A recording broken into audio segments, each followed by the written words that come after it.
Think about the G center. Everything that we understand about the G center, everything that we understand about identity, the self, this is all the monopole.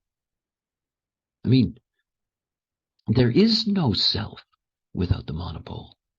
Absolutely none. It's the most extraordinary thing to think about. I mean, when we look at the G center, we talk about a number of things, and we talk about love and direction. And in the very earliest lectures that I did in human design, when I first began introducing human design, I used to talk about my description of the magnetic monopole was like the arms that go up from the top of a streetcar that hooks the streetcar into its specific geometry. And of course, this is truly, truly the nature of the way in which the monopole operates at that one level. In other words, not only is it holding us together, this monopole, in the illusion of our separateness. And again, what it's doing is it's holding together the design and the personality who can't stand each other. I mean, you really got to think about that. We all know that. I mean, the longer you are in human design, the deeper you should get to the point of recognizing that your personality and your design have problems with each other.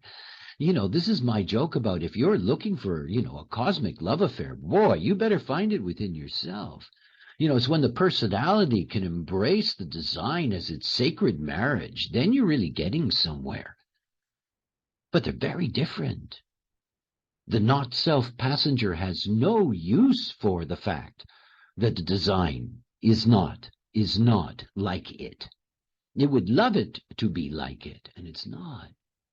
So when you go into that center, into that G center, it's one of the jokes I find about, no, it's not a joke. It's just the way things get misunderstood over time. The undefined G center. I've talked a lot about it over the years.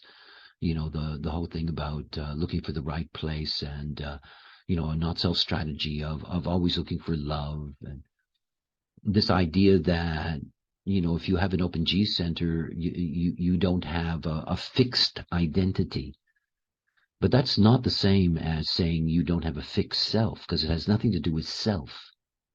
It has to do with the identity of self. We have 4 of the roll gates of identity in the G center. If you've got an undefined G center, you've got an indeterminate, non-fixed identity. But yourself, that self exists. It is what is being held together in the illusion of your totality by the monopole.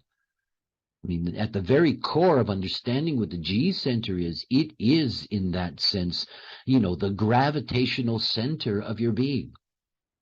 It's pulling it all together. And it is a consistent self in that sense. It simply doesn't have a consistent identity to go along with it.